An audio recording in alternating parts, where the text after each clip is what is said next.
So, ladies and gentlemen, we are starting our next session, ePolitics.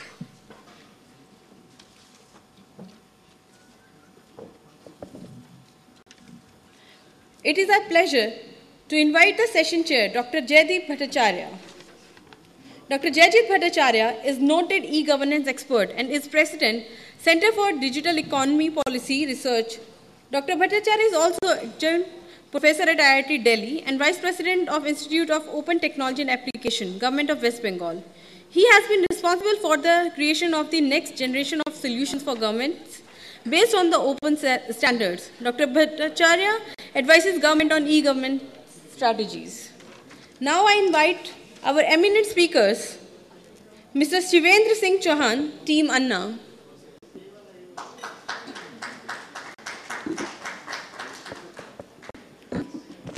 Mr. Pradyut Bora, General Secretary, BJP.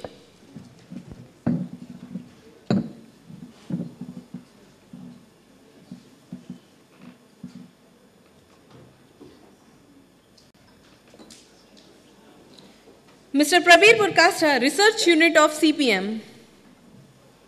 I'm General Secretary BJP, as I am not BJP.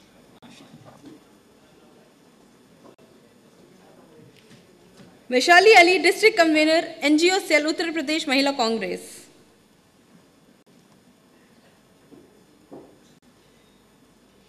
Sri Nishant Bharadwaj, Director, Office of Shri Naveen Jindal, Member of Parliament, Lok Sabha.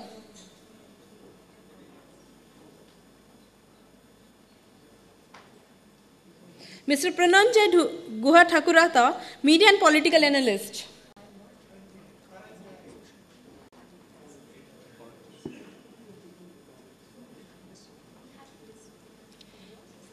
Now I request Dr. Jaideep Bhattacharya to lead the session.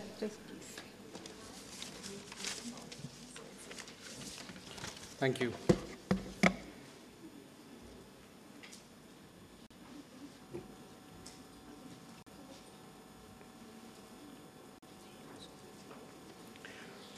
So we have a very august set of panelists over here, and I'm very grateful to them that they could take our time and be here. I don't need to give any more introduction to them, and because they are all very well known, and also because we're running out of time. Would rather like to hear what they have to say than spend time in getting into a very illustrious background that each one of them bring in here. Misusing my role as the moderator, I'll be the only one who will use the presentation, and I will prevent them from accessing the media of presentation to access the rest of you. And I'm sure you're pretty much familiar with which other institutions do that. So I'll misuse my role as a moderator and quickly give a background of what this session is all about. So if you look at the political landscape in India, India is a nation of minorities. You know, every single entity is a minority. And what is a minority? It's a set of people who behave in a specific manner. From a political perspective, they have similar political requirements, and their predictable response pattern, and they vote similarly. And that's exactly what a minority is. So if you look at Bengalis, there will be about 7% of the population. Telugus are 8.8% of the population. And even then, they don't behave in a very cohesive manner from a political perspective. Given that background, there is one minority which is growing extremely fast. It consists of traders, businessmen, ordinary professional people who have a perceived strong value system, people who want to see India as an economic power, upwardly mobile, educated youth contributing to the growing numbers, and they form part of this minority, access to more information, and hence highly aware and opinionated. And this is the minority, what we call as middle class. And it seems to be growing very fast, and they seem to be behaving in one simple fashion. And why are they important? As of 2004, which is almost 8-9 years back, there was 241 million of the so-called minority, which is about 20% of the population. It's the only constituency which is actually growing fast. When the middle class grows, some other class must be becoming smaller. Some other section must be becoming smaller because the middle class is growing. It is not as invisible politically as we think it is, because we know that the middle class don't vote. It's a common joke. You know, they talk, they would like to sit in a stage like this, and they would like to talk like the way I'm talking, but they won't go and vote. But however, by just the fact that they don't go and vote also shows that they behave in a particular fashion. So if they can be made to vote, it is a section which is extremely important. So what? So why are we talking about this little section of the population? This minority has access to many sources of information. They have access to the internet, social networking, blogs, Twitters, Facebooks, all those dangerous things. They got access to all these dangerous things as Twitters, blogs. They can destroy the universe. And therefore, they have the ability to bypass the conventional media to express opinions that would otherwise not be possible. So they can reach out, they can convey what they want to convey. Some people, they can possibly reach out to some people, they may not be able to reach out, but at least they've got a media to reach out, and that's called the internet. And therefore, it is a very different ballgame that we're talking about. So what? If they have access to this media, so what happens? What we have is pictures from the famous Tahrir Square, but that's not all. We also got pictures from Ramlila. We also got pictures from Wall Street, the Occupy Wall Street movement. So you got from the West, the East, and the Middle East. So everything has had the impact of internet. We have had crowds coming in because of the way internet interplayed and ensured that people can be brought together on a single platform. I'm sure many of you are aware that in 1857, in 56, when the Sepoy Mutiny happened, the way to put together people was passing the chapatis and the lotus. There are similar communication channels that have opened up through the internet now, and it's subterranean. When the chapatis and the rotis were passed through, it was not visible to the so-called government at that point in time. And so similar channels are coming up which makes the communication subterranean, and you can have large crowds coming up overnight without even the government realizing it. And we saw that happening in Korea when a 13-year-old girl started putting up a internet movement to get people to come to the town center and protest against beef imports from US. The next day morning, there was a huge amount of crowd at the town center in Seoul. And that's the power of internet. So is it about crowd mobilization? Are we only talking about the civil society getting mobilized? And we've got Shivendu from the team Anna, who can probably throw some more light on how to do crowd mobilization and what's the impact of that on the civil society. But it's not just about crowd mobilization. If you look at the electioneering that happened, the last elections, the presidential elections in US, and here is some results from that particular election. 54% of adults use the internet for political purposes. 73% of the adult internet users went online to get news or information about the 2010 midterm elections. Previous research had also found that 22% of online American adults used social network sites like Twitter and so on and so forth. So a whole bunch of statistics. I don't need to back up what I'm saying with these statistics. I mean, all of us are aware of what happened. And is India any different? I think it's just a lag, and I'll leave it to the August panelists to put in their views. But these are some statistics, some facts, and we'll look forward to what the panelists have to say on this kind of a development. There's also a trickle-down effect, and again, some of the panelists may or may not disagree. There is a little bit of trickle-down from English newspapers and English studios to the vernacular. What we are also seeing is a trickle-down from the internet to the English media to the vernacular, which is where the internet starts becoming extremely important. And that is actually what the mechanism of communication looks like as of now. So you've got all kinds of communication, from pigeons to newspapers to post offices to the so-called dangerous Facebooks and so on and so forth. But the important effect is a long-tail effect on politics, which is that, if you're all aware of what the long-tail effect is, that because of the internet, you can go and reach out to the smallest segment in the market. Similarly, in the business of politics, one can reach out to the smallest segment in the polity.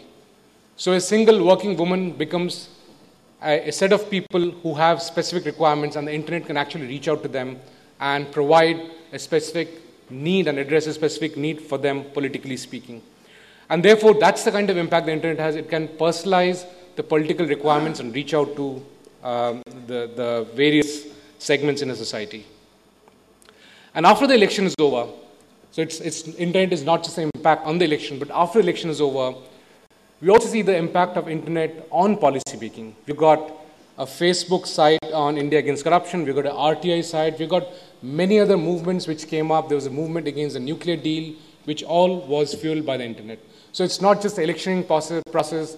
ePolitics also has an impact on policy making once the government has come into power, and which is a very different equation that we had earlier. We used to have what we traditionally call as indirect democracy, which is once we elect somebody, and that's what we were talking about in the previous session, we elect somebody and then we wash our hands off and whoever we have elected takes care of all policy making.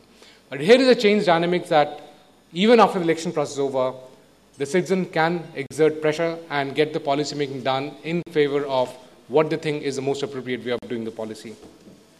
And finally, therefore, if there is interference in governance, if there is an impact on politics, there also is a perceived threat to freedom of internet. And there are some of these examples that we have over here where there was a perception that the internet was misused to target some politicians. There was a perception from the civil society that the government is trying to muzzle the internet. We exactly don't know where the truth is, but there is a lot of interplay and dynamics going on. And that's where we have this panel. And without much ado, I'll stop over here and I'll request the panelists to put in their views. I'll start with you, sir, Prananjay, and hear your views on these three matters. And I look forward to hearing from you. Prananjay, if you want, you can talk from the seat.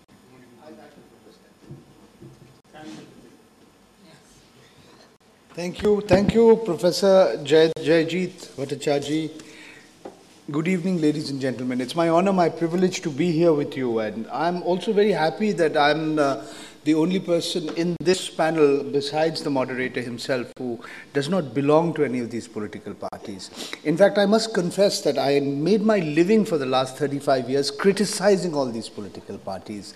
You know, as a professional critic of those in positions of power and authority, I feel singularly privileged that I'm being given an occasion to be on the different side. Okay.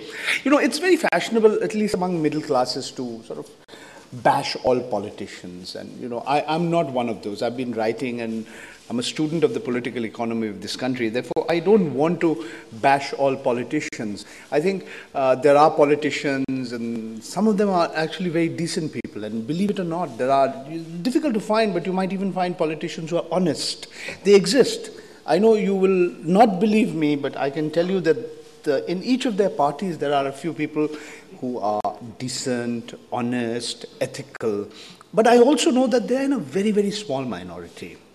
So it's not surprising that there's a huge amount of cynicism among most people, especially those who are articulate representatives of the world of information technologies. All of you are.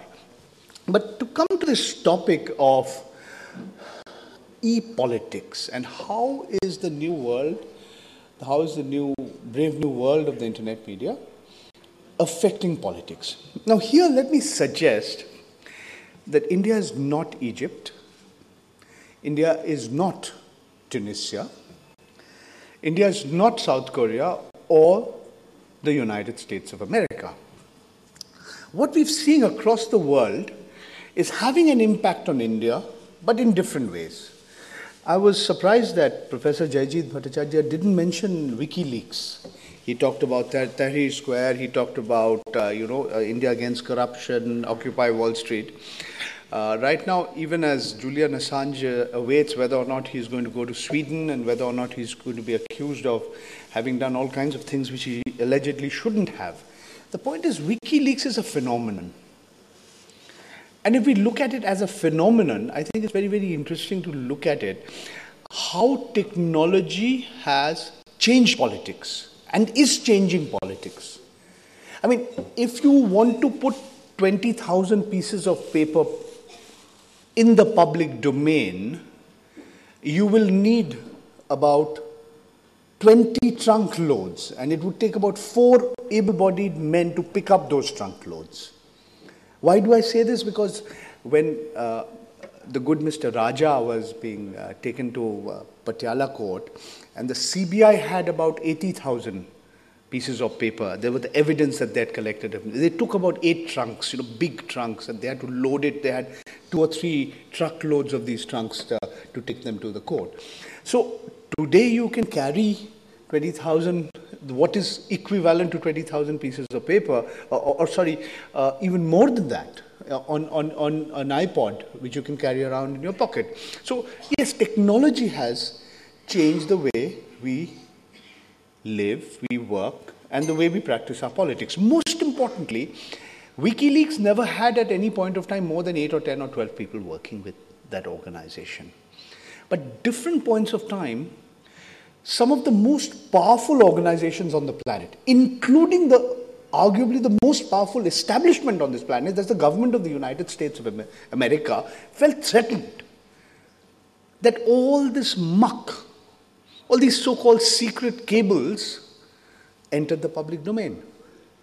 But I want to underscore 2 points here.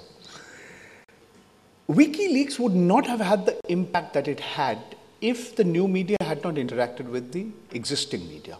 So because there were newspapers who were able to read through those huge volumes of information, summarize them and provide them in digestible forms to people, it would not have had the kind of impact that it had. So again, we must realize the limitations of the new media. Yes, at one level, the internet is a source of mass communication. It's also a source of personalized communication. Yes, it's also a way in which individuals can express themselves. In countries that restrict freedom of expression, it is indeed a very, very powerful means of democratization. But what do you do in other countries, including a country like India? Here, the forms of censorship or the forms of controlling the media are very, very much more different, very much more subtle. And I think that's very important for us to try and understand. Take the recent Information Technology Intermediary Rules. Prabir will tell you much more about this. But we have a set of ludicrous rules the government has. There was a lot of praise for all what the government has done. Of course, the government needs to be praised where praise is due. But let's also look where the government goofs up and how badly it goofs up and why it deliberately goofs up. And the IT intermediary rules is a classic example. You've defined everybody from your internet service provider to your internet cafe as an intermediary. So if there's any objectionable content, whether it be child pornography or hate speech, you are asking the cafe owner and the service provider to play the role of the judge. That's effectively what the IT intermediary rules have done. When a motion was moved in the Rajya Sabha to annul these rules, eventually Mr. Kapil Sibal said, yes, we will listen to you. Yes, please write to us and tell us all that is wrong. But if you've seen the set of guidelines that were put out by the CERT team, the Computer Emergency Response team headed by Mr. Gulshan Rai, you sometimes wonder, is the government doing it deliberately? Because it wants to control flows of information? It wants to say, no, we are not like China. We believe in Article 19(1)A of the Constitution of India that guarantees freedom of expression, but there's also an Article 19(2) of the Constitution of India which says there should be reasonable restrictions. Who decides what these reasonable restrictions are? Who decides what is hate speech? Who decides what speech will result in law and order getting disrupted? Or which is criminally defamatory? Is it the internet cafe owner? Is it the telecom service provider, the internet service provider? Or is it the judiciary? This is why these rules are ludicrous, and this falls into a pattern of all people in positions of power and authority today, in government, in politics, who are extremely uneasy that information flows are becoming accessible to larger and larger numbers of people. That they have that these free flows of information that the internet provides you has the potential to democratize, to empower ordinary citizens and create a society which is more transparent and therefore less corrupt. Having said this, let's also try and understand the limitations of modern technology. Can every blogger become Shakespeare? Can every person who puts his child's video onto YouTube pretend to be a top-notch cinematographer? Yes, The internet has made more and more voices can be more easily heard. But let's also understand the limitations of this new medium. Let's also understand that we live in a country where the 2011 census has pointed out that 1 out of 4 people in India still cannot read and write his or her own name. You look at the world internet stats and you'll know what the digital divide is all about. On this planet, 2 out of 3 people out of the 7 billion people still haven't used the internet, according to one set of statistics. That proportion is abysmally low in India. I don't think 1/5 of our population has even used the internet even once. Having said that, it's all very fine for the government to say, yes, we want the internet to reach out to large numbers of people. But what are the limitations? Yes, take the case of mobile telephony as a very, very example. Again, Prabir here knows a lot about this subject. Today, in this city that you and I are in at present, there are more mobile phones than human beings. You know that, of course. You have to just go out 100 miles away and you'll see the teledensity drop. Yes, there are about 700 million subscribers, roughly 900 million subscriptions or SIM cards. But, what is the ugly underbelly of this great Indian telecom revolution? You see the mess the telecom sector is in today. Thanks to my friend Mr. Raja, who spent only 15 months in Tihar jail and then he went back home and he was given a hero's welcome. Mr. Kapil Sibal says there's no loss. But the Controller and Auditor General says there's 1,72,000 crore loss, notional loss to the exchequer of this country. It's up to you to believe one person or the other. But if you believe the CAG, this is equivalent to $40 billion US. You know, it's the biggest scandal, not just in India, perhaps in the world. So what we are seeing is, together with the digital divide, the way the internet is interacting with society, it's creating two contrasts. It's actually often not making our society more egalitarian and more democratic. It has the potential. I do sincerely believe it has the potential, but that potential is not being realized. And there are large sections within the political class, within the bureaucracy that is subservient to the political class, that does not want this medium to democratize, to empower people, to make society more transparent. And remember, transparency is the classic double-edged sword. We have a representative of Team Anna here, India Against Corruption. It's the same media. It's the same media that made Anna Hazare into a larger-than-life character. But remember that the media would not have been successful if it had not been for the arrogance and the stupidity of the government of India. You know, after all, they first arrested Anna Hazare, right? You know, any high school student would have told you, as soon as you take him to Tihar jail, you will make him into a superstar. And then they insult your intelligence. Our Honorable Home Minister, our Honorable Minister for Corporate Affairs, our Honorable Minister for Information Technology. What did they say? It's not us, it's the Delhi police. It's a police commissioner. They decided to put him in Tihar jail. So, thanks to the arrogance and the stupidity of a few in government, the media blew up what happened and articulated the anger and the frustration of ordinary people against corruption. But it was the same media that also brings down these same superstars. These same gods are sometimes shown to have feet of clay. It's the same media.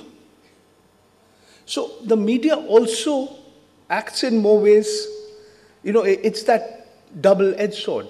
So this is the way I'm seeing the role of technology, the role of the internet in politics, is still going through a huge state of flux.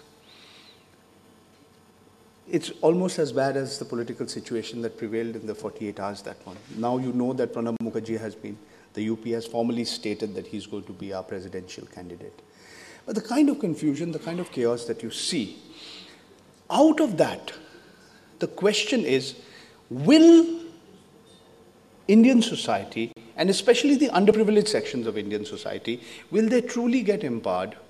Will they truly become politically aware? Will the electronic media, will the internet truly empower ordinary citizens? Yes, eventually they will. Eventually it will. It must. There is a certain inevitability. It's inexorable. It will happen. But how soon will it happen? And my view is that it's not going to happen in a hurry. There are going to be a lot of hurdles that are going to be placed in the way. And these are going to be placed in the way by the same people who belong to political parties and governments who are represented here. I'm sure they'll be able to speak for themselves. But I'm arguing here that what we are seeing across the world, we'll also see in India, that those in positions of power and authority, including our political leaders and our bureaucrats, and the corporate captains who provide them the funds, legally and illegally, that nexus between business, politics, and the bureaucracy, they will try their level best to ensure that the new media, that the internet, the process of empowerment is delayed, is slowed down, and not expedited. And it's up to ordinary people, it's up to ordinary citizens, it's up to civil society to resist this trend, and I hope that it happens. We also must not jump the gun. The Bharatiya Janata Party in 2004, Mr. Bora will tell you, said India was shining. I would get a telephone call saying, hello, I am Atal Bihari Vajpayee, please vote for me. Mr. Pramod Mahajan, the late Mr. Pramod Mahajan, thought that this would be one way that the Bharatiya Janata Party would return to power. We know what happened in 2004. We also saw the change of what's happening in Uttar Pradesh. Vaishali Ali will tell you more. Mulayam Singh Yadav's son Akhilesh Yadav is a different person. Mulayam Singh said computers are all bad. Akhilesh Yadav says, I use an iPad. But Akhilesh Yadav is one not so young man of 39. We have another not so old person who's 42 years old. His name is Rahul Gandhi. You also know what happened to him after the elections. Both are ostensibly believers of this technology. But you see, the electorate supports one, rejects one. And it's got nothing to do with technology. And hopefully that will also happen. And hopefully technology will be able to expedite that process. And civil society will check those in positions of power and authority who want to prevent this process from happening. Thank you very much for listening to me.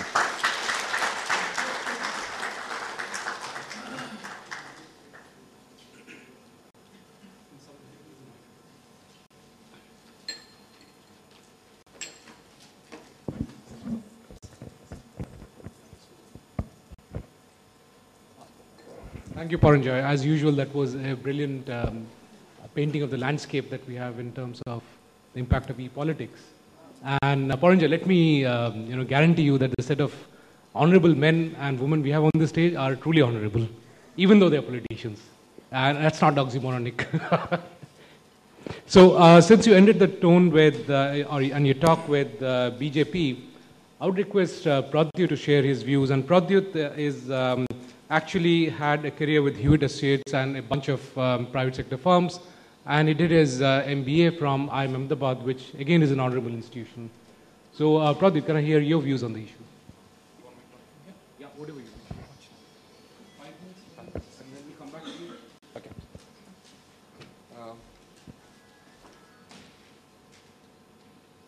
So thank you, Jayjit. I guess in this panel, I'm possibly the only practicing politician. And I'm not sure if my colleagues here from the Congress, they too are in the electoral fray. I'm using this word practicing very loosely. But I have been in politics since 2004. And I was for the first 6 years in what the army or the military would call, I was in a staff function. And 2010 onwards, I have been what they would call a line function. I was heading IT for the BJP from 2006 till 2009. And I was responsible for IT during the last Lok Sabha elections. And thereafter, I moved on. I went to a Assam, and I took charge as the state GS, the state general secretary. I fought the last state assembly elections and lost, and hopefully, God willing, I might kind of fight the next Lok Sabha. So it's been about 8 years now in politics, and several more years with technology. As Mr. Thakurta rightly said, that BJP started using technology way back in 2004, and that was the time Mr. Pramod Mahajan was in charge, and we carried out the India Shining campaign. And, as they say that success has many fathers and failure none. The 2004 election, if you see, many people would take a very glib approach and say that, hey, your campaign didn't work and your use of technology did not work. I'd like to remind my audience one thing, that the 2004 elections or the subsequent elections and the elections prior to that, it was not the BJP fighting the elections, it was the NDA fighting the elections. It was the NDA versus the UPA, and it was a team performance. If we go back to 2004, there were only a difference of about 7 seats between the BJP and the Congress. But as a collective, there was a slightly wider gap between the NDA and the UPA.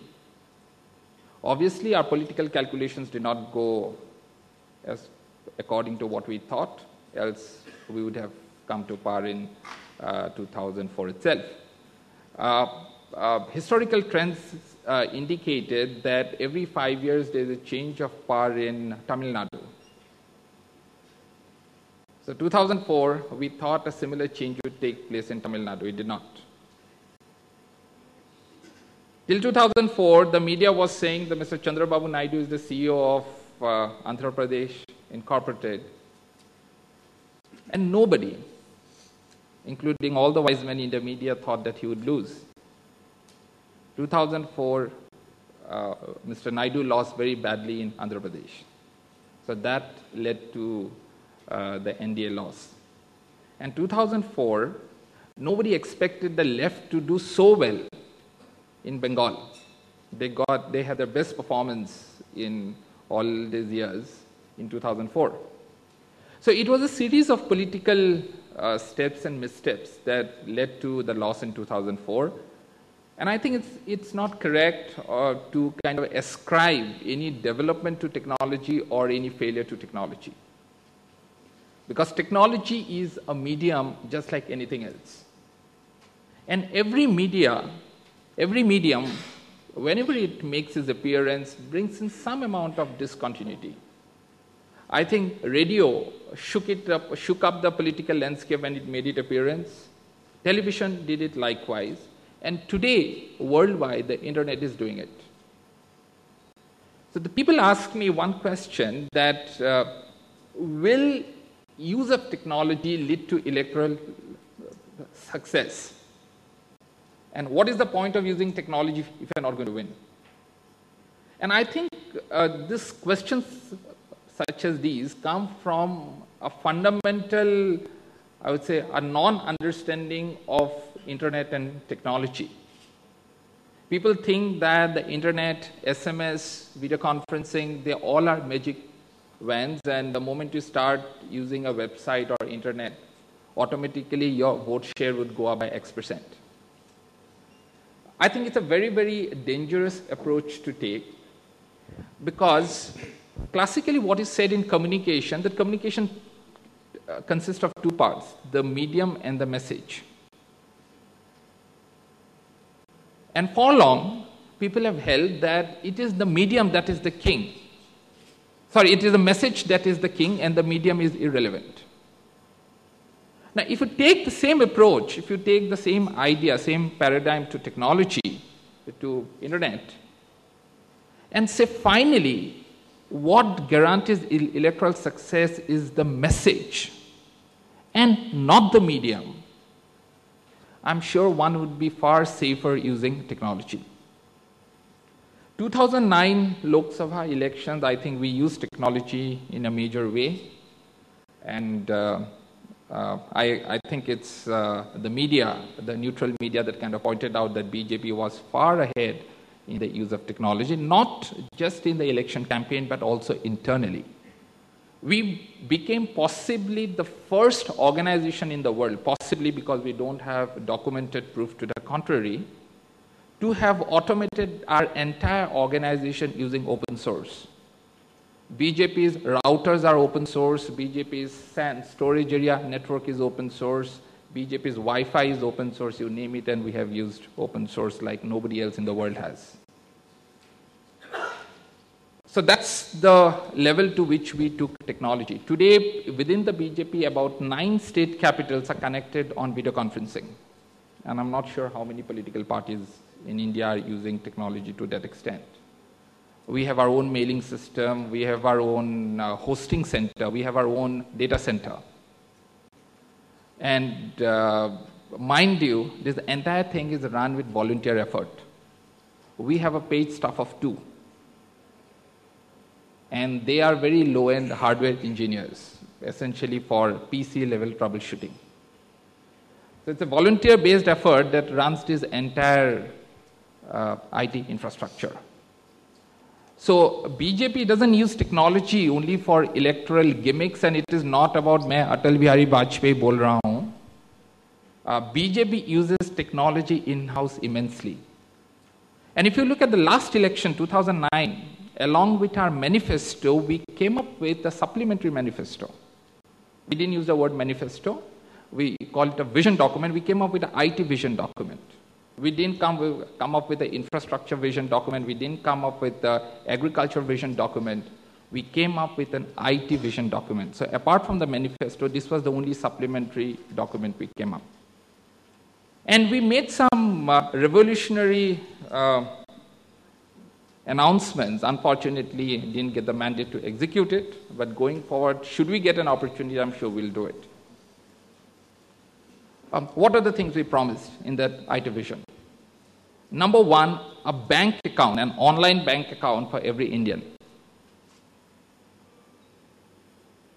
So we said that we would go in for direct transfers, welfare, instead of having indirect transfers to different welfare schemes. We'll go in for direct transfers, and every Indian will get whatever welfare fund he or she is supposed to get through his or her bank account. We said a laptop for 10,000 rupees because we are concerned about access. And while giving the laptop, we said that we will give the laptop contract to a company, to that company that manufactures the processor in India. So it could be an Intel, it could be AMD, it could be just about anybody.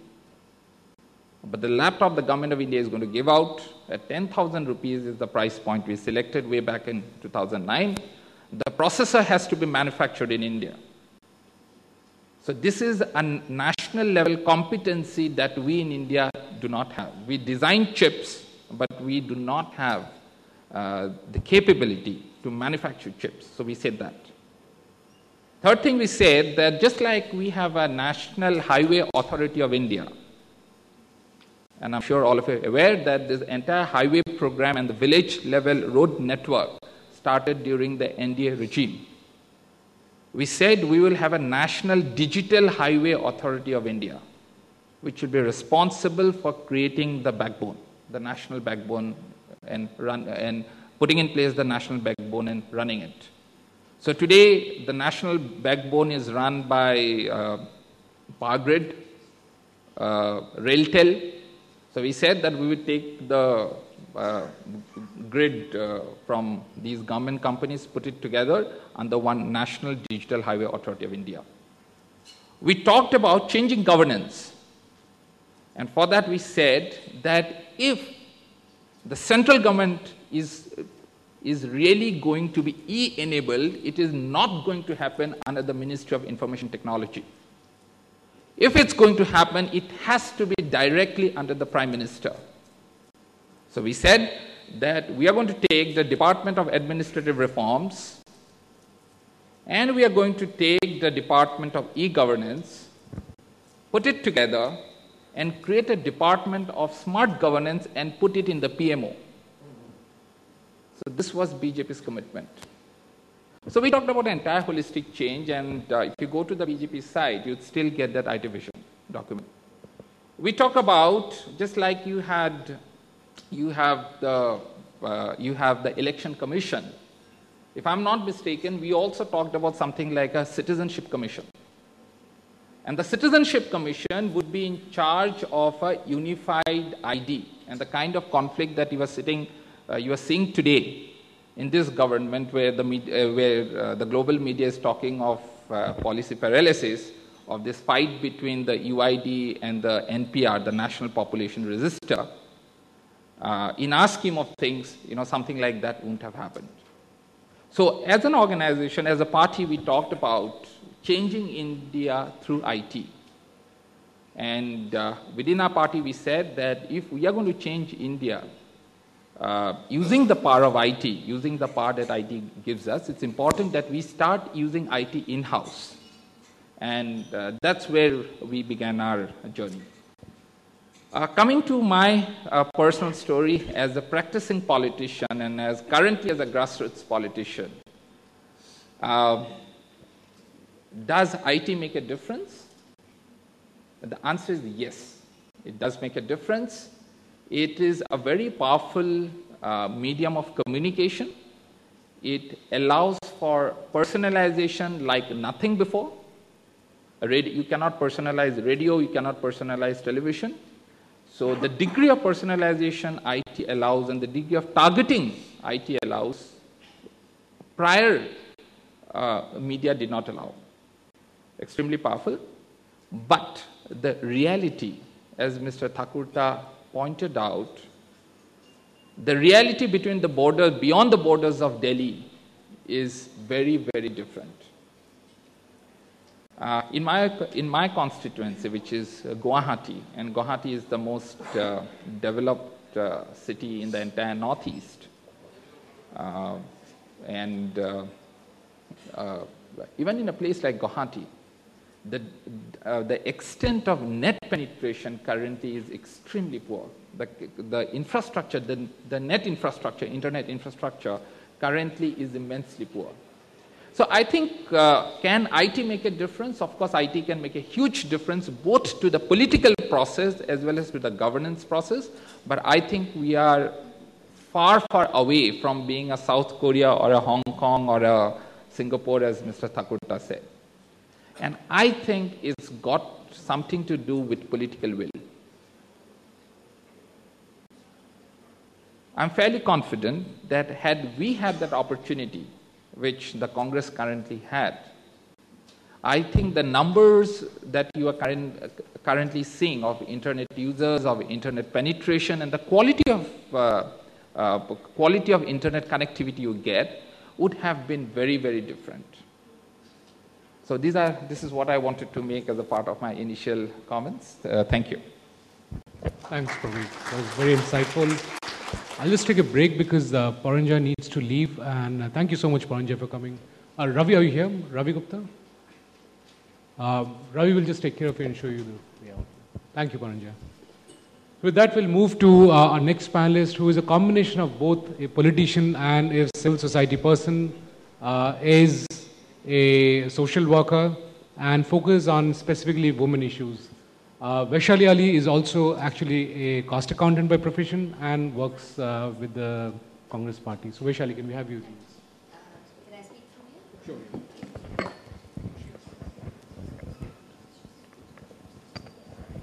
Good evening.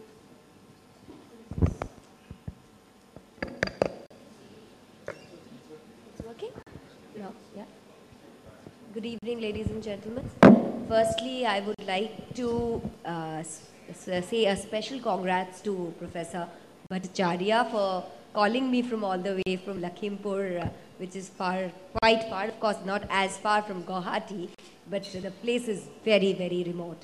But and then ePolitics is something which I think we keep talking about internet, but how much it has actually penetrated the rural India is something which I, and maybe the speaker before me, because we come from rural parts of India, and as he has mentioned before, that internet is required.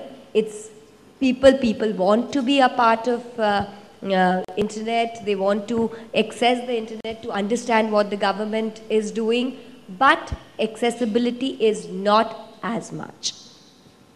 Because I'm trying to do something in the rural areas of Uttar Pradesh, I'll take this opportunity, and if I could speak in Hindi, would you mind, anyone of you? Hindi में बोल लूं, क्योंकि हमें लगता है कि जिस जगह से हम रिप्रेजेंट करते हैं, हम उसके मुताबिक बात करें तो ज़्यादा सही बोल पाएंगे. As he said, he entered into politics in 2004. हम भी बहुत पुराने पॉलिटिक्स में नहीं हैं, रियासत की पॉलिटिक्स भी नहीं है, ख़ानदानी पॉलिटिक्स भी नहीं है. सोशल वर्क से शुरू किया था. एक छोटी सी जगह है मोहम्मदी, लखीमपुर खीरी डिस्ट्रिक्ट में. हमें नहीं पता कितने लोगों को पता है, बट जोग्राफिकल एरिया शाहजहाँपुर और सीतापुर के बीच में एक बहुत छोटी सी रियासत हुआ करती थी, मोहम्मदी. एक ऐसी रियासत जहाँ पे बेगम हजरत महल के साथ हम लोगों के रजवाड़ों ने काम किया था और ब्रिटिशर्स के अगेंस्ट लड़ाई की थी. Mohammadi is the only place in India जो एक दिन के लिए आज़ाद हुई थी. It was a district, but because our ancestors went against Rajwadi against चले गए थे ब्रिटिशर्स के, तो उसकी ज़िला की जो स्टेटस थी वो भी चली गई. आज एक छोटा सा गांव है. हम जब पहली बार गए तो अरे पता नहीं कौन सी अंग्रेज़न आ गई यहाँ, और आज वहाँ ये हाल है कि हर छोटा बच्चा वहाँ ये कहता है कि भाभी जी कहीं से नेट एक्सेस मिल जाएगा, हम थोड़ा फेसबुक देख लें, हम थोड़ा ट्विटर देख लें, टीवी में देखते हैं, सुनते हैं क्या है. ये बात है मे बी 4 साल 5 साल पहले की. आज हर बच्चा मोबाइल पे फेसबुक यूज़ कर रहा है, ट्विटर यूज़ कर रहा है, बट क्या यूज़ कर रहा है एक्चुअली? वो लोग आई लव यू बोलते रहते हैं, लड़कियों के पीछे भागते रहते हैं. ये प्रॉब्लम किस लिए है कि हमारे जैसे लोग जो कि सोशली रिस्पॉन्सिबल हैं, ऐसे चार दीवारियों पे बातें करते हैं, बट एक्चुअली अंदर जाके उस समाज को अवेयर नहीं करा पा रहे हैं कि इंटरनेट उनके लिए क्या क्या कर सकती है. एक बच्चा IIM के, ऐसा नहीं है कि आज दिल्ली में अगर हम बैठे हैं या दिल्ली के स्कूल में हम लोगों ने पढ़ाई की तो हमारे पास कुछ एक्स्ट्रा दिमाग होगा, ऐसा नहीं है. वो भी इसी हिंदुस्तान का बच्चा है, उसके पास भी हो सकता है, पर एक इंटरनेट पे फॉर्म भरने के लिए भी उनको किसी का सहारा चाहिए होता है. मैं पॉलिटिकल बात इसलिए नहीं कर रही हूँ कि पहले उस समाज को हम उस लेवल तक तो पहुँचा पाए जहाँ वो पॉलिटिक्स के बारे में सोच पाए. उस समाज, ये समाज और उस समाज में सिर्फ 350 किलोमीटर की दूरी है, बट आज भी 100 रुपए में वोट बिक रहे हैं. ये इतना अच्छा काम, इतना चीज़ें हो रही है. ये गवर्नेंस की बात हुई, ePolitics की बात हो रही है, कैंपेनिंग की बात हो रही है. कैंपेनिंग से पहले पूरा कायनात लग जाती है कि हर एक के मोबाइल पे बेस्ट विशेस ज़रूर जानी चाहिए, दिवाली, हैप्पी दिवाली ज़रूर जानी चाहिए, हैप्पी ईद ज़रूर जानी चाहिए.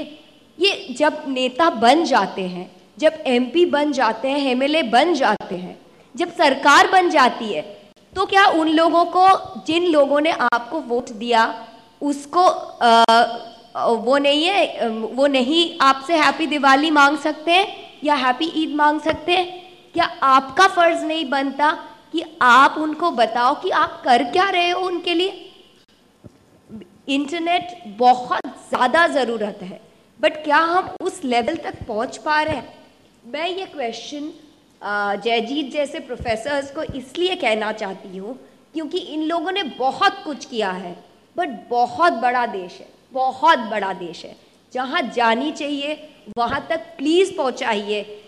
एयरटेल, वोडाफोन, एयरसेल सब है, सब कुछ है, बट जहाँ ज़रूरत है, जहाँ एक बच्चे के पास मोबाइल है पर मोबाइल को चार्ज करने के लिए बिजली नहीं है, वहाँ हम अभी तक नहीं पहुँच पाए हैं। इस चीज़ को बढ़ाने की, ऐसे कॉन्फ्रेंसेस को छोटे छोटे शहरों में ले जाने की और उन लोगों से पूछने की कि आपको क्या फ़ायदा हुआ है, वो बहुत ज़रूरी है। एक छोटी सी बात है जो हमने पिछले साल किया और जिसके लिए मुझे काफ़ी धमकियाँ मिली। हमारे डिस्ट्रिक्ट में पिछले साल जनवरी 2011 से लेके दिसंबर 2011 तक एक साल में registered crime against women 127 cases हुए। रजिस्टर्ड का मतलब मैं ये कहती हूँ जो चीज़ अखबारों में आई, और उसमें आप सबको पता होगा, शायद आप लोगों को पूरा देश हिल गया था, सोनम हत्याकांड। बीजेपी भी गई थी, कांग्रेस भी गई थी, समाजवादी, सब ठीक है। वो एक केस में सीबीआई इंक्वायरी शुरू हो गई है, बट वो एक केस है। 127 अगर न्यूज़पेपर में आई है तो क्या आपको नहीं लगता कि एटलीस्ट ऐसे केसेस 1,27,000 हुआ होगा? You are into grassroot politics, tell me. But वो नहीं, क्यों नहीं आता? क्योंकि अभी भी लोग डरते हैं। इसके बाद हम लोगों ने शुरू किया एक साइट फेसबुक के through, stop cruelty against women. जब हमने ये किया, डीएम का फोन आया, वैशाली आप क्या कर रही हैं, आपको लाइफ का थ्रेट है। हमने मायावती गवर्नमेंट के अगेंस्ट 26 दिसंबर में एक ब्लैक पेपर जारी किया था। इलेक्शन का दौरान चल रहा था, इसलिए मेरी जान नहीं गई, नहीं तो पक्का जान चली जाती। But you will be surprised अगर आप लोग एक बार फेसबुक खोल के देखो, उस साइट पे हमारे ज़िले के नहीं, आसपास के ज़िले के छोटे छोटे शहरों की लड़कियां नाम चेंज कर रही है पर बोल रही है, बाहर तो आ रही है, पता तो चल रहा है। कहीं ना कहीं ये सब चीज़ें, जो इंटरनेट इतनी अच्छी चीज़ है, two sides of the same coin, बुरी भी है, बट अच्छाई को अंदर तक ले जाना, I think that I would like to spread the news or it can't say it's a news, but it's an appeal to all of you कि जहाँ तक हो पाए रूरल एरियाज़ में इंटरनेट को वो करिए, डालिए, समझाइए। पॉलिटिकली अवेयरनेस तभी बढ़ पाएगी, तभी वोट नहीं बिकेगी और तभी सही गवर्नेंस बनेगी। Thank you. Thank you, Vishal. Is on? Yeah, thank you, Vishali. That was quite an eye-opener of the issues on the ground level. In fact, I remember a discussion I had once with Pradyut, where he was saying that it's not that the government is corrupt, it's the people who are corrupt. Because if they sell their votes at 100 rupees, the corruption starts from the people. And I think that was quite an insightful view that he had. With that, I'll move to Nishant. Nishant actually is not an active politician, as Pradyut was mentioning, but is more focused on how to do development on the ground and therefore how technology can be used. He's from ISC, he did his MBA from Indian Institute of Science and is ex-Goldman Sachs employee. Nishant, yeah.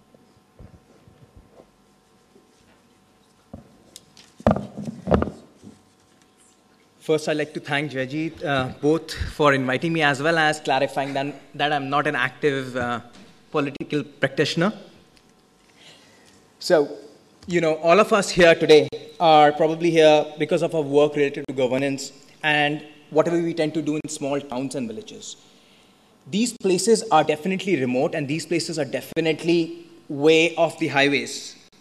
And as some casual writers or some speakers might say, these places are unchanged for the last millennia. Trust me, that is far from the truth. That is not the case. I'm sorry, I'll interrupt you. Just to explain, he comes from the more developed part of the country, that's Haryana. So he is having a different view from what Pradyut and Vaishali will have. So just to give the background. No, but still, even if I wasn't from Haryana, these people in these villages use the same construction material that you use here, use the same machinery for agriculture processing that is used anywhere in India, share the same national narrative through the television, through the, let's say, the newspapers that you guys read, and pretty much everything.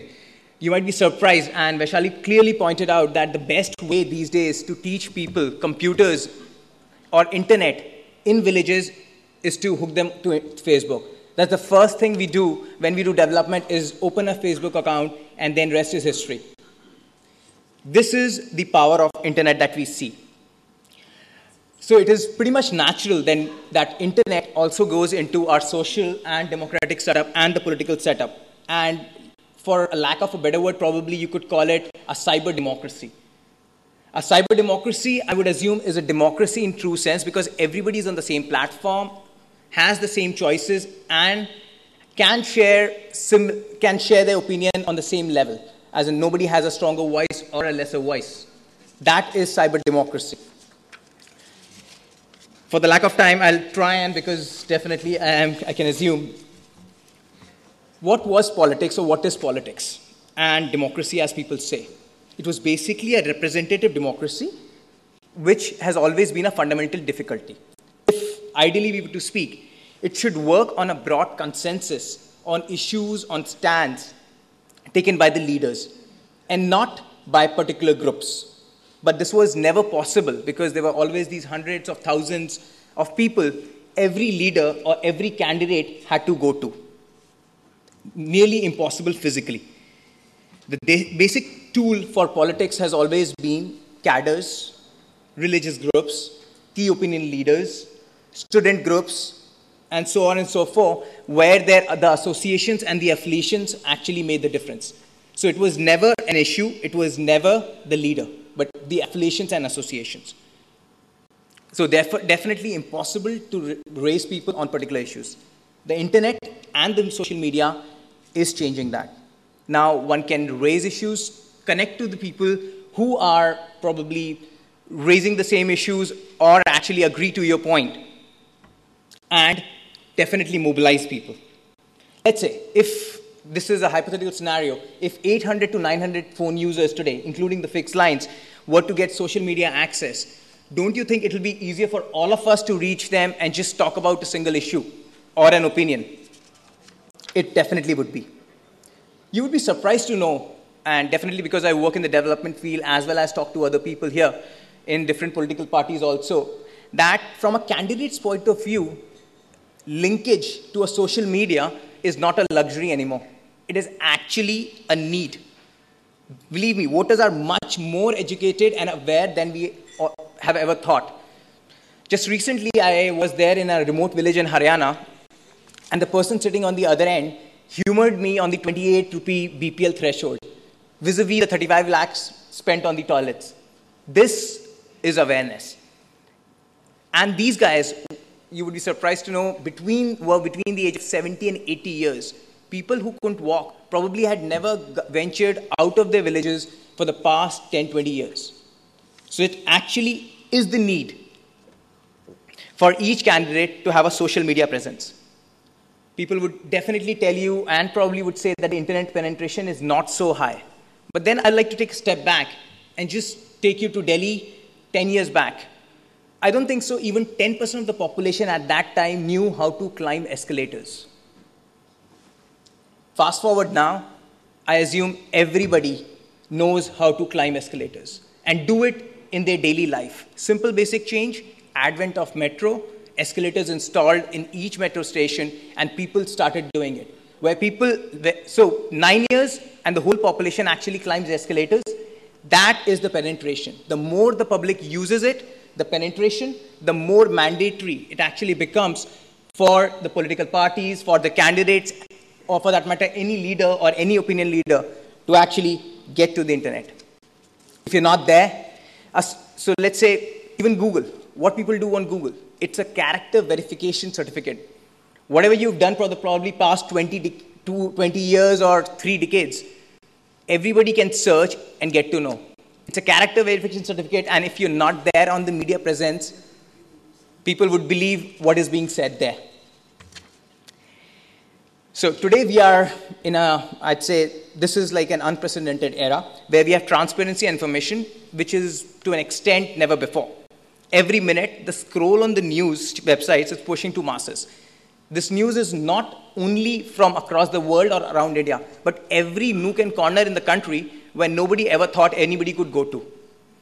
Or you never know when a random internet search, as I said, would pop your name and link you to something. Or you never know when a shady deal might have happened, might not have happened, would break on Twitter accounts, and you'd see a spike in the shares and likes on the Facebook. This is today. And what this has done? What this has done for us, what we feel is it has actually shifted us from, as Jayajit pointed out, from an indirect democracy to a more participative one. Participative where everybody has a point of view and everybody would like to share it. Just to give you an example. So to begin with, we never thought that the constituents actually use Twitter. And to use that barometer as a barometer that because the constituents are not there on Twitter, probably we should not get there, is a fallacy. Once the leader or the candidate gets onto Twitter, it's the other way around. Every person or the constituents actually want to get on Twitter because now they know they have a direct channel to question that person, direct channel to give him feedback and be heard. So it's the other way around. Today, another interesting trend has developed in developed economies like US, not so much in India regarding ePolitics, is that these days people not only make their own choices or vote for their own, as in people they think is the best, but actually can canvass for people they think are good representatives through their social media networks. There are various sites which do it. One of the, I'd say, the most exciting thing, and also coming from, let's say, an office of a member of parliament, which is troubling for us on an everyday life, is that in almost 60 years of being a republic and having a government, it is only in the recent years that we have actually started tracking the performance of a legislature, a parliamentarian, inside or outside the parliament. Everything from questions being asked, to debates being initiated, to topics being raised, to mere attendance in the parliament is out there for everybody to see and to churn out and to actually question. Even outside the parliament, small things like MP-LAT funds, where they're spent, how they're spent, to any development scheme is out there. What this does, it makes life difficult for the legislatures, for the MPs and MLAs, because they have to constantly perform each day and every day. This is what, let's say, the internet has done these days. It might be the remotest of the villages, but they are the best of the, let's say, as Jayajit pointed out, the developed states of Haryana and Punjab. Everybody has access to this information to gauge the performance of their MPs and MLAs, irrespective of where they come from. Speaking from... Yeah, you get the MP-LAT fund details on the Lok Sabha website. You could go there and just check how much is recommended. You can check, so for others also. So if you want to check how much your MP has recommended, spent, and so on and so forth, you can go to the Lok Sabha website, punch in your MP's name, and get those details. So, yeah, but I'll come to another point, because the data is there. The power to use it and the awareness to use it should come in. But speaking from personal experiences and working at at the local level, at least in Haryana, every citizen wants to know where the money is coming from, how it is getting spent. They want transparency. And this inquisitiveness has actually motivated us to try and push our districts to share all the information regarding the schemes, all the records, and the report cards of each scheme online. We can, not like to boast, but I can proudly say that Kurukshetra probably has one of the well-stocked websites where you can find details of the schemes, like small things like report cards on total sanitation campaign and schemes, so on and so forth. Definitely, we are not finished in our endeavor, and we are adding more each day. Good point is that today's politics, because of all these changes, is governed more and more by the development happening in the area.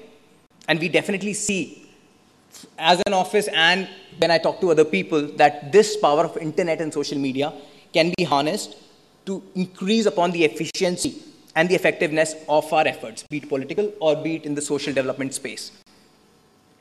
To provide specialist care, probably to the remotest of the village, through telemedicine, or to curtail female feticide, which is one of the problems in Haryana, through active tracker, or to even inspire, motivate, and enable the youth through a well-connected youth center in every village, which provides career counseling, which provides you employment news, which provides you job opportunities, is possible only because of the advent of the internet and the social media.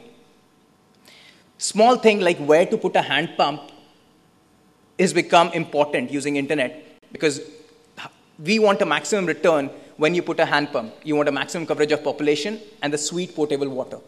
That is possible only because of technology and definitely leads maximum returns. And you'd see that all these decisions, all the while, the participation of the constituents is always there. Hence, the participatory nature. Definitely, I know that I have been like really pompoing, let's say, the internet and whatever has been done in the internet and the social media space, and seem to be an ardent supporter of internet and its free usage. I wouldn't deny that. But at the same time, I would really like to point out, let's say, some issues. Probably to define it well, we've got into an age which, for a lack of a word, I'll use Wesley Donehau's, he's an internet consultant's word, of over-democratization. Why over-democratization?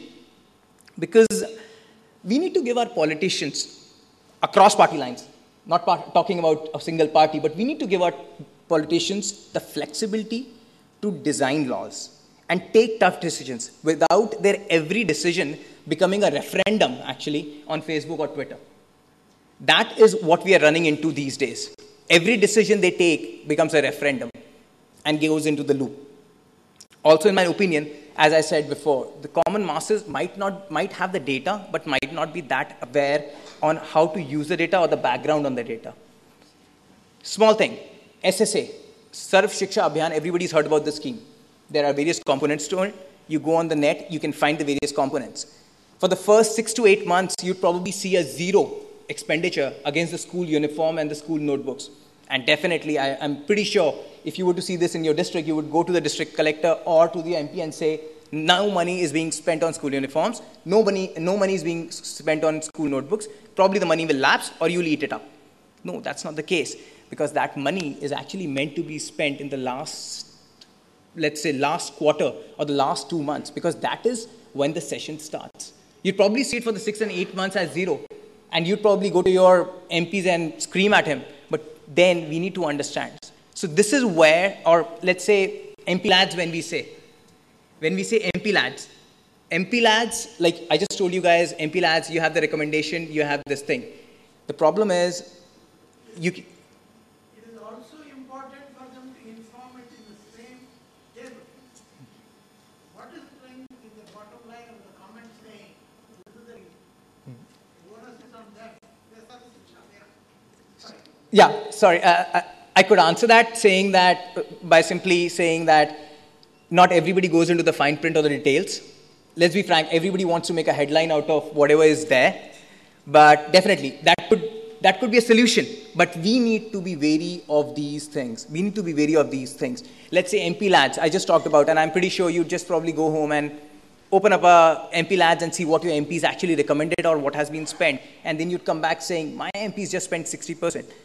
The better number to look at is the recommendation, because the power to spend lies with the district administration, and they need to spend it, and they spend it slowly.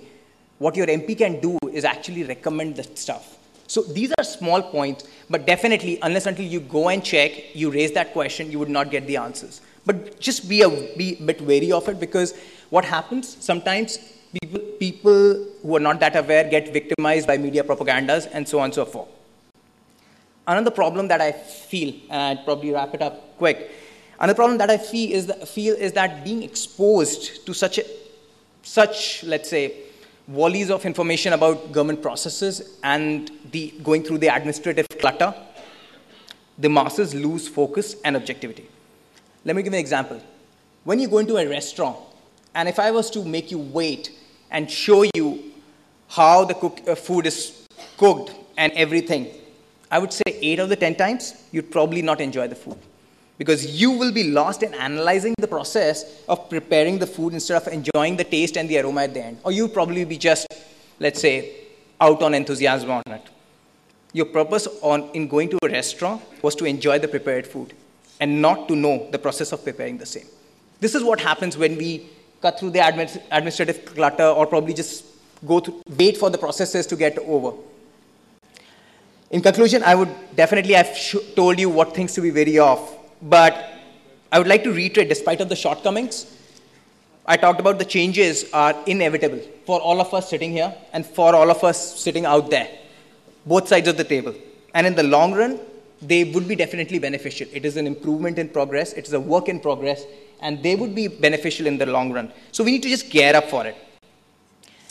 I would just like to finish this by thanking Jayjeet and the organizers for making this forum, building it up to get the views there on the table. Thanks a lot.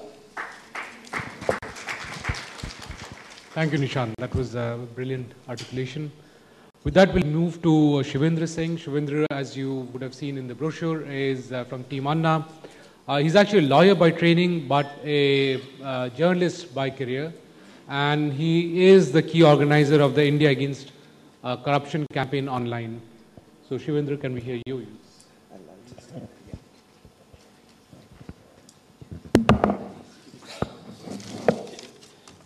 Thank you, Dr. Jayjeet, and a very good evening, ladies and gentlemen. I'll start with a small background of how we, organized the whole social media movement for India Against Corruption.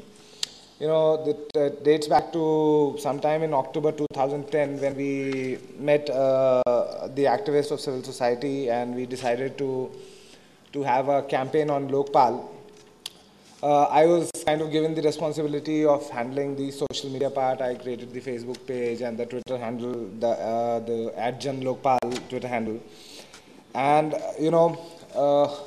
I kind of worked independently in the sense the message was to get a Jan Lokpal or to get a strong ombudsman bill.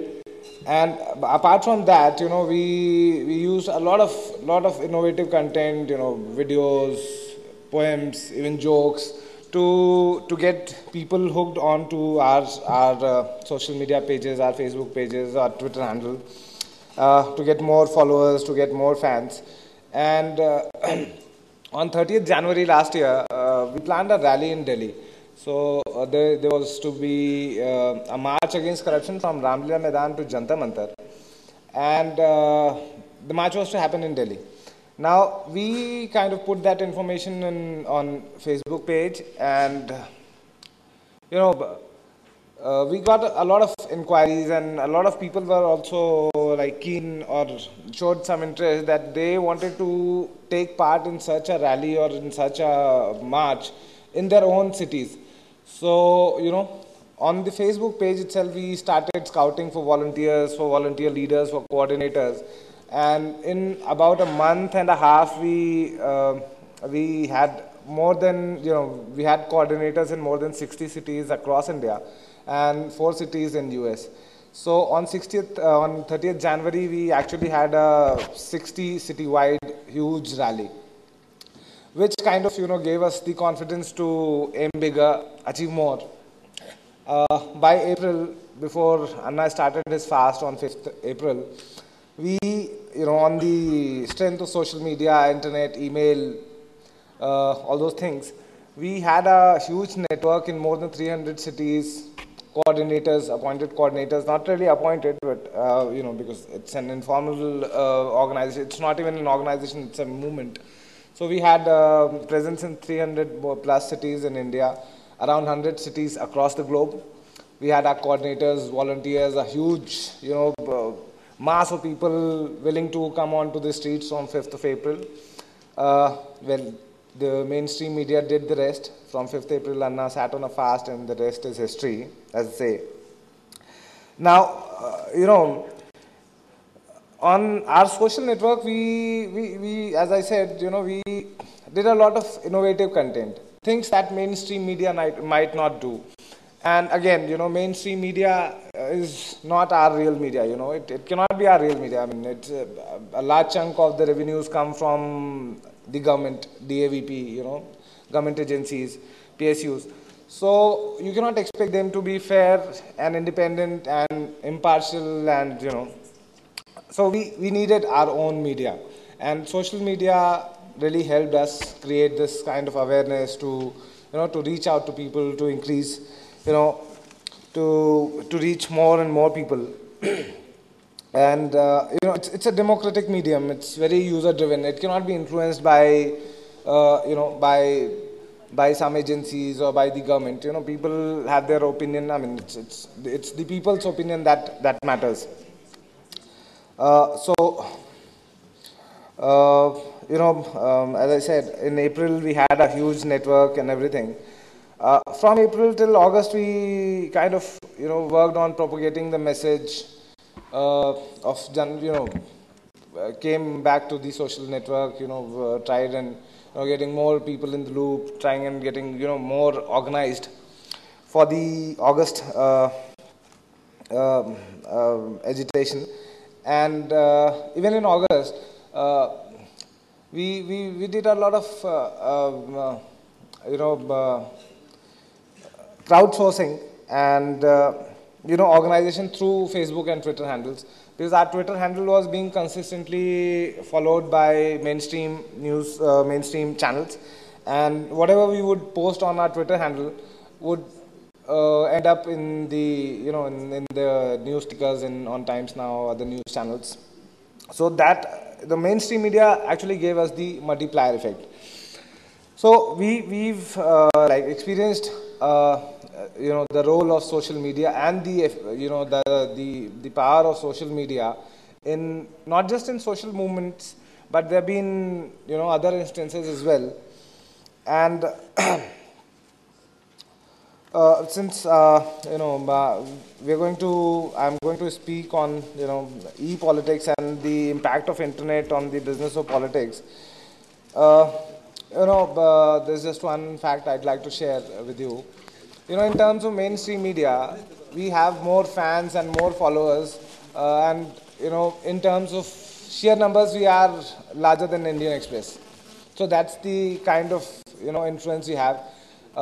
In the, let's say, we are among the top 5 most influential brand on Twitter. First is NDTV, second is CNN, IBN, third is ESPN, and we are the fourth, and we generally keep climbing till second or third. So that's the kind of strength we have on social networks. Now, social media is a very, very democratic medium. Everybody has a voice, and I really feel that once this 4G is rolled out, which is later this year, that's what I've been reading in the news. So once the connectivity part is sorted out, and every person, or let's say the last mile connectivity is there, and everyone has access to cheap tablets, cheaper instruments. That could be one game changer. That's something I can foresee. And caste, corruption, religion, regional issues, local issues, they all will contribute. They all will continue to rule the political scenario for a while. But by 2019, the digitally connected, the number of people who will be digitally connected would be through internet, through broadband, would be somewhere around 28 crores, which is obviously middle class and upper middle class, which, as Paranjoy Daw said, it's going to be a huge vote bank that thinks in a different way. That is completely The upbringing has been completely different. They won't sell their votes for rupees 200 or 500 or for even 2000. The going rate in Delhi MCD elections was rupees 2000. I saw that myself. People were given 2000 rupees to sell their votes. So personally, I see a huge class of people emerging which believes in democracy, which believes in free speech, and is going to be very, very influential in the coming 10 to 15 years. And, they'll demand new kind of leaders, they'll demand better governance, demand service, they'll actually demand service. They won't demand, they don't want rulers, they don't want people to rule them, the leaders to rule them. They'll demand service providers in the role of leaders. And okay,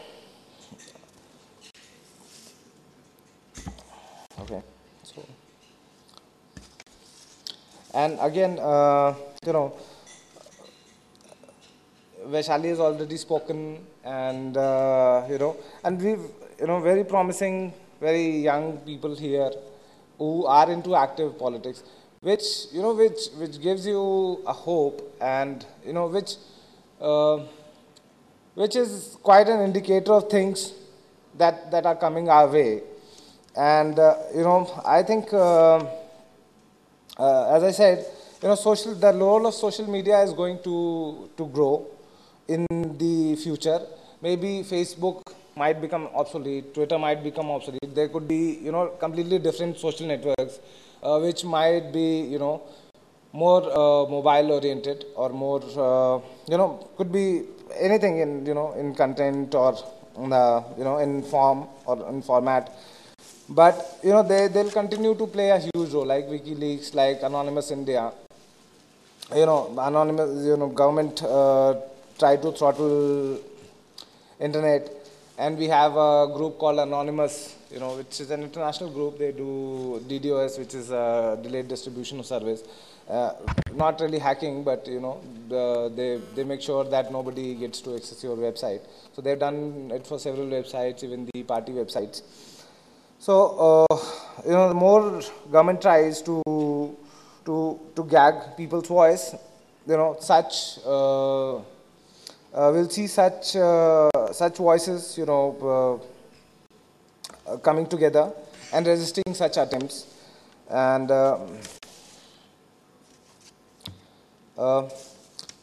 I think that's all I have to say. And in the end, I'd say we've just started walking. Social network, internet, new kind of politicians, new kind of politics. People who talk about governance, people who talk about vision. We've just started walking, and I'm sure we'll certainly get there. Thank you. Thank you, Shivendra. I think it's a pleasure listening to you, because yours was the first mass movement using internet in India. With that, we'll come to Prabir Purkast, who's from the research cell of CPM. In fact, Prabir is a tutor for me on IT policy issues. So, Prabir, I would like to hear your views on freedom of internet. Sure. Thank you, Joyjit, for this very nice, kind words, and so on. And also my age, tutor means automatically it elevated to a certain age. I would just like to add one anecdotal background, is that Provida actually spent time in jail during emergency, which puts him in a very unique situation to comment on what the freedom of internet actually implies. So I'm not going to take too much credit for that. Okay. So I would say that I must really stand between you and our desire to go back home. 7:30 almost approaching. We must have it enough. Plus the sub-zero temperature to which we are being subjected. I don't know whether it's a punishment for being classed as a politician. So freeze the hell out of them. But at the moment, I will say that one thing I must confess, that whether you like it or not, we are all politicians. Even if you abuse politicians, even that is politics. Because politics finally is what changes society. And if you say every politician is stupid and bad, then what you are saying is you will do nothing to change it. So I think it's important for us to understand whether we like it or not, whether we say it or not, we are in a certain kind of politics, even if it is a very negative one, which I think is there currently. What we need is a lot more positive politics, and I think that's important. I would just start with a small interjection about what Pradyut had said on the internet and how if BJP or the NDA had won in 2000X, they would have made a lot of changes. I would say one of the things he must also register is that Mr. Arun Shourie was the IT minister for some years, and the one contribution which he really did was signal disservice to internet was selling BSNL and essentially allowing that what was at that time the internet backbone of the country to go into private hands and effectively taking it out for the next 5 years. We now had to grow internet in different ways after that. So I think we will not go into the artifactuals or what might have happened if something else, if BJP had won or NDA had won. I think let's look at the larger picture today of what digital technology and internet is really doing to politics. And I think we have to accept that if we look at what technology does, it transforms societies in a very fundamental way, but it does it over time. It doesn't do it immediately. If you see printing press coming in, it didn't appear something very important. In fact, the first most important book that was published at that time was Gutenberg's Bible, as you all know. And the second most important book was at that time what was called the Hammer of the Witches, by which the church identified witches and actually put them through witch trials and then burned them. So, you get very different impact what certainly was one of the most democratizing technologies ever, because you got mass literacy through the printing press. That's what finally it came about. But the change is not immediate. The change could even be retrogressive. You have, for instance, the start of the spinning jenny, textile machinery, which transforms the Industrial Revolution. Everybody knows about it. But it introduces slavery in the United States, in what today is United States, in the Americas, because you needed a lot more cotton than you had grown. And therefore, slave trade, getting from Africans to getting them as slaves to till the land in the Americas, then becomes something that happens. So you get very contradictory movements in technology as well, though in the long run, it does transform society. So you look at the television and radio, in fact, the mass communication medium in that sense, really mass communication medium, is films and radio, which came in the 20s and 30s. And a lot of people have attributed that, in fact, fascism grows in Germany and Italy because of radio and films. If you would know that Hitler was one of the people Nazi Germany was one of them, who understand the power of the cinema as a movement, as a medium, and then used it very effectively. Mussolini was supposed to have also used radio very effectively. So all these things today, you would also see was also liberating, because it also builds mass politics. The whole mass medium that you get, television, radio, brings about mass politics, just as an earlier age. Feudalism died when the printing press, when you got, for instance, the printing press, and the simple gunpowder and the gun meant the knights of the old, who had this armor, became completely superfluous. One little bullet and they were dead. So, this whole transformation that technology has brought us today, that we have internet, where for the first time, we have a means of communication which is not one-on-one, which is not broadcast one to many, but which is actually can build communities and groups on the internet, through the internet. So you have what is called multicast. So you can have small groups, you can have large groups. You have what is called the new thing, that's user-generated content. Every person today can have a radio or a television station using YouTube. It's available. You can have a blog, so you can start a quote-unquote newspaper. Of course, there are problems with this, but it has brought about a transformation that ownership of the media is no longer concentrated in only a few hands, and therefore the message which goes to the people is no longer possible to control, either by big business, corporate houses, or by governments. This is a transformation that has taken place, and this is there to stay. It is going to change society in very different ways. It's no longer possible to keep out news you did not want. Emergency, of course, as you know, we had information, actually complete information, which somebody talks about was WikiLeaks. Paranja was talking about it as that you could get truckloads of information out of a single USB stick. Lady Gaga's, I think, CDs was what Bradley Manning used. So you have this enormous digitization of information, and then you have the internet, the ability to disseminate it. Anybody can broadcast on it in that sense. It's not possible to keep it out. And what happens is it's amplified by people. That once a certain thing happens, and people retweet it, people blog it, people connect to it in different ways, Facebook, of course, which I don't use, and so on and so forth. So the message gets amplified. The power of the people as communities can amplify a message in different ways, and that's going to change the political landscape in ways that we are not envisaging today. One thing is very sure, that it is no longer possible to keep out information completely out of our, let me just put it off because otherwise it's continuously ringing. So what is that? It's not possible to filter out information completely out of our landscape as it could be done earlier. So that is a big change that has come. Even the courts are not able to recognize this change. In the United Kingdom, for instance, they passed various orders by which they said even which company wants the information not to be disseminated should also not be put in public domain. This is a judgment of the British court. Finally, it was tweeted. It went all around. It was actually dumping wastes off the coast of Africa. And finally, the company which had taken out this kind of stoppage of information had to finally let go because it was all over the internet.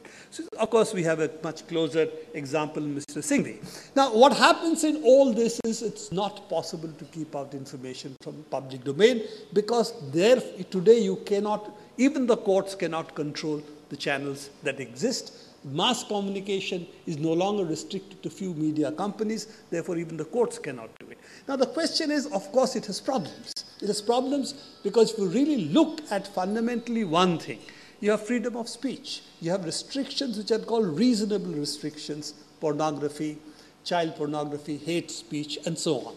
But they are based on the laws of the land. Now, internet is cyberspace. Whose law operates? The United States does not recognize hate speech, does not recognize pornography as illegal. They have what is called child pornography. It's also still a problematic area even for the United States. But even there, the laws are very lax because they have what's called First Amendment, freedom of speech, hate speech is allowed. Most countries don't, including Europe. They don't allow hate speech. So therefore, whose laws will operate is a very significant issue. What we have to then work out, what is reasonable restriction on the internet and how do you impose it? I think what Paranja was talking about, I'm not going to go into that in detail, that the worst way of doing it is, of course, what Mr. Sibbal was trying to do. I'm talking of the IT minister, not personally.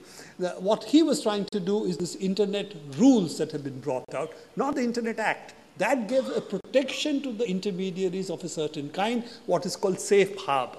Now, if I'm going to generate user-generated content, then YouTube is not liable for what I'm doing. That was the intermediary liability protection, which is a safe harbor which the IT Act gave. But the rules have been interpreted in a way, have put that in a way that in order to get the safe harbor, they will have to actually do censorship. And the censorship is absolutely blanket. It says offensive speech. Now, free speech means I have the right to offend you. You can go to be against court and sue me for libel. But you cannot say, I should not be offended. All speech should be only such which shouldn't offend me. Now, that's not freedom of speech. But the internet rules say, IT rules say, offensive speech is not okay. It also says blasphemy is not okay. In India, blasphemy is allowed. I, as born a Hindu, I'm an atheist, I can abuse my gods. That is allowed. It's not allowed in Pakistan, it's not allowed in other countries, a lot of other countries. But blasphemy is allowed in India. You cannot do hate speech. You cannot abuse somebody else's gods. Now that's hate speech. That I will also object to. But blasphemy is not allowed. So they've copied the rules, I think, from somewhere else, maybe from Pakistan. But having done that, we have got now something which is very, very, I would have to express in my language, please excuse me, very stupid. Now, if we want to, I think reasonable restriction is necessary. That reasonable restriction, how to do it, in what form to do, what should be the takedown, put back procedures, how we could be protected is something that we have to really work towards. Unfortunately, it appears now the issues as if it is between Facebook, Google and the government of India, which is not. Google and Facebook have no interest in you and me. They consider us as consumers to be sold to the advertisers. And only 1.01% concerns freedom of speech. 99.9% is entertainment and other stuff, which is what most people would see. That's what they're interested in. So they're not going to protect your and my freedom. So if we want politics on the internet, then we want freedom of speech. That is something a minority will have to fight. How we will do it, I don't know. But I'm quite sure that historically, whatever happens, you cannot stand in the path of history. The path of history is much more openness on information, much more freedom that will exist, weakening of privacy, unfortunately. It's bound to happen. Lot more snooping of the government, which we have to fight, but certainly privacy is something also going to come under threat. But our generation worried about privacy. We always said 1984, Big Brother is watching us. The current generation seems to say, why are people not watching us? That seems to be the Facebook phenomenon. So I think those things also we have to really we have to see how the things change. But technologically, I think we are in a different domain. Transformative technologies have come into existence. It will change the world. What it can also do is it can also create a whole range of new problems we haven't thought about, and that's something which we have to really work on. I'm sure everybody sitting here, active, inactive politicians as we are, all of us have to think about what is going to happen, because unless we intervene politically, and by intervening politically, it might even mean abusing politicians, unless you intervene politically, you are not going to change society. And I think what all of us are looking for, using this as an instrument, is also how to change society for the better. Thank you. Thank you, Prabhu. I think the audience will understand and vindicate my stand that you continue to be my tutor on IT policies. So unfortunately, we've run out of time completely. Otherwise, we could have continued with this very interesting discussion. I'm sure you will all agree this was an extremely interesting discussion. With that, I would like to thank the panelists, and thank you so much for taking your time and coming here. And I think we'll take the opportunity to also present some mementos. Yeah? So I'll hand over the mic to the organizer.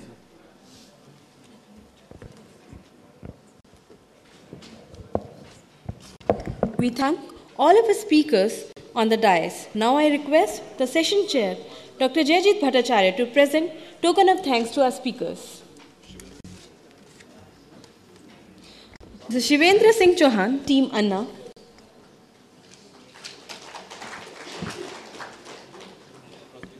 Mr. Pradyut Bora, General Secretary, BJP Assam.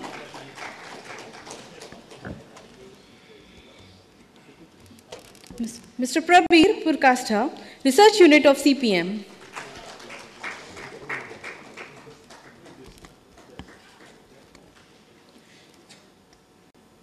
Vaishali Ali, District Convener, NGSL, Uttar Pradesh Mahila Congress.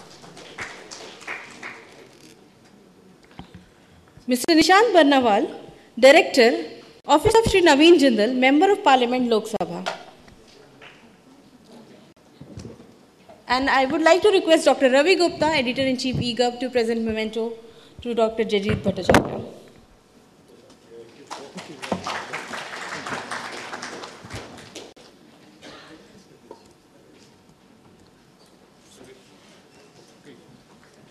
So thank you, and we'll call up the session. And thank you, and we'll call it a day for now.